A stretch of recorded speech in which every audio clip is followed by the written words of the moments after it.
राम राम भैया लोगों। आज तुम लोगन को हम अपनी आप बीती सुनाने जा रहे हैं।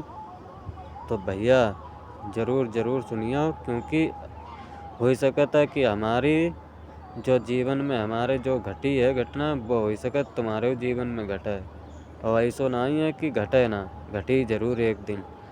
तो भैया जो हमारे जीवन की सत्य घटना पे आधारित है कहानी। तो एक समय की बात है भैया कि जब हमारी शादी नहीं भई थी, तब होली के बाद मई को महीना था, और उस समय भैया बहुत परेशानी थी हम पे। हमारे घर में हमारे पिताजी अक्सर करके बीमार रहते थे, और भैया कहीं भी काम धंधा कहीं भी चलना ही रहो तो, और ना हमारो कहीं काम लग रहा हो तो एक दिन हम सवेरे सवेरे भैया काम की तलाश में निकले, और भैया भटकत दोपहर हो गई, कहीं काम नहीं मिलो। जहाँ जाएं हम काम ही नहीं, जिससे पूछें कोई काम ही नहीं। तो भैया बहुत परेशान भये। तो हम थक के हार के हम घरे भाजे आए। जब घरे हम भाजे आए तो फिर मम्मी बोली मेरी कि लल्ला रोटी खाए लो। हमने की रोटी नहीं खाई है, हमें नहीं भूख लगी कि कहूँ काम आम लगो। हमने कि नहीं लगो कहूँ काम। तो भैया कोई बात नहीं, हम चिड़चिड़े हते। तो मम्मी से हमने कही कि अब क्या करें बताओ, नहीं लग रहा तो नहीं लग रहा है। तो मम्मी ने तो खैर कछु नहीं कही, मम्मी ने तो जय कही कि लला रोटी खाई लो, लेकिन हमने नहीं खाई रोटी। हम फिर उठे और साइकिल उठाई, फिर से हम निकल गए। तो गुस्सा में तो हम रही। तो हम अपने गांव के पीछे हमारे एक अमीन को बाग है, तो वहाँ में जाए के हम बैठ गए। और बैठ के आ गए अमीन को एक जो बाग है ना, तो वहाँ में एक पहलो पेड़ो हतो ना बाग में घुसते ही खन, तो बाकी जड़ें बहरार निकली थी, तो बाई जड़ पे जाए के हम बैठ गए।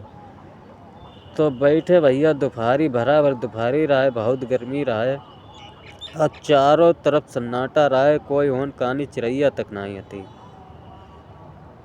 तो भैया बैठे बैठे सोचें प्रभु की याद करें कि प्रभु हमारो कहीं काम लगवाई दो, क्योंकि हमारे घर में बहुत परेशानी है, और हम बहुत परेशान हो गए काम ढूंढ। तो ऐसे ही सोच रहे थे बैठे बैठे, तब तक पीछे से एक आवाज़ आई कि बेटा बेटा। तो हमने कि पता नहीं कौन आवाज़ दे रहा है। तो पहले तो हमने अनसुनी कर दी, फिर दोबारा से आवाज़ आई कि सुनना है रे बेटा। फिर हमने इग्नोर कर दी बात।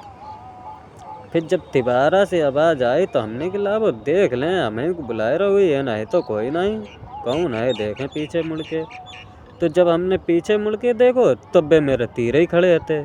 एक बेचारे बुजुर्ग थे, सफ़ेद धोती कुर्ता पहने थे, उनके सफ़ेद ही बाल थे, और उनकी भौहें भी सफ़ेद थीं। तो जब हमने उन्हें देखो तो हमने कि पता नहीं कौन है, हम तो इन्हें जानते नहीं, जो हमसे बेटा बेटा कर रहे। तो वे तुरंत ही हमारे तीर बैठ गए, और जब वे बैठ गए तब वे हमसे पूछने लगे कि लला तुम बहुत परेशान हो, तुम्हारे घर में ज़्यादा परेशानी है, तुम्हारे पिताजी ऐसे बीमार रहा था। तो हमने कि हो सके तो मोहल्ला में से आओ है, गांव में से हमारे, तभी जो जान तो ही है, और तभी खाली मूली बातें कर रहा है, हमने बाकी बातों पर ध्यान नहीं दो। तो हमने कि महाराज तुम जाओ, हमारा दिमाग वैसे ही ख़राब है, तुम काहे मारे मेरा दिमाग ख़राब कर रहे हो। तो कोई बात नहीं, इतनी बात हमने कही, हम फिर बैठ गए। फिर वो बुजुर्ग बोलो कि लला तुम बहुत परेशान लग रहे, तुम बहुत चिंतित हो, और तुम हमें कछु बतायू नहीं रहे। अगर हम हो सकता है हम तुम्हारी कोई समस्या दूर कर दें, हम तुम्हें कछु ऐसो बताई दें, कोई ऐसी रास्ता दिखाई दें, या ऐसो कछु दे दें जिससे तुम्हारो भला हो। तो जब इतनी बात कही उन्होंने तो हमें आएगी गुस्सा, हमने कि कोई ठगी आ गया हुई है यार, ऐसे ही खाली मूली बातें कर रहा है, अबे हाथ दिखी। और फिर यार जो पैसा ऐसा मंगी है, और हमारे तिर पैसा है नहीं, तो भाई भाव यार बाने ज़बरदस्ती हाथ पकड़ लो मेरो। और बताने लगो कि लल्ला ऐसी परेशानी भाई तुम्हारे जीवन में, तुम्हारे पिताजी बीमार हैं, अब तुम्हारे घर में जा परिस्थिति चल रही, आज सवेरे से तुम भटक रहे हो, तुम्हें कहूँ काम नहीं मिलो। हमने कि यार जे तो बातें सभी कोई जान तो ही है यार, हमने कि ऐसे ढोंगी मोहल्ला में घूमते ही रात किसान बताई दी हुई है, तो ऐसे ही जे चलो आ हुई मैं तिर। तो हमने आएगी गुस्सा यार इतनी बात सुन के। तो हमने जाके हमने कि ऐसा है महाराज, तुम यहाँ से निकल लो, मेरा मूड ना खराब करो।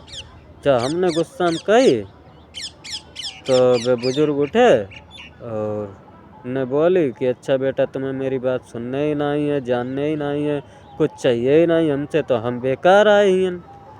तो इतनी बात कह के वे पीछे ही लौट गए और हम होने बैठ गए यार। जब हम बैठ गए तो फिर 2 मिनट बाद एकदम मेरी बुद्धि सनकी।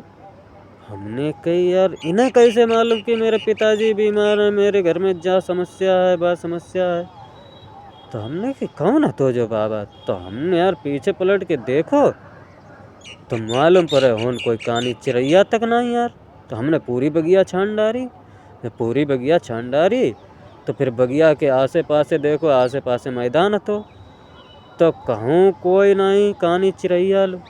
अब मेरो माथा ठनको। अब हमने होन से साइकिल उठाई और हम भाग खड़े हुए। जब हम भाग खड़े हुए फिर हम घर आए।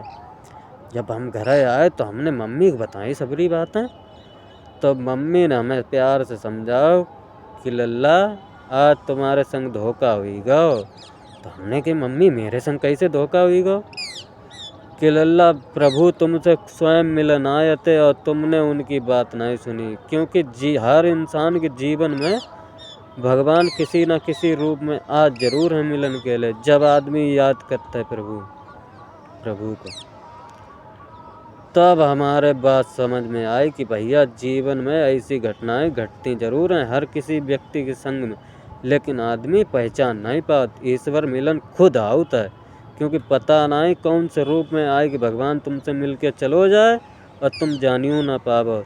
तो भैया अगर आपको मेरी कहानी अच्छी लगी हो तो भैया आप तो सब जानते ही हैं क्या करने हैं क्या नहीं करने हैं।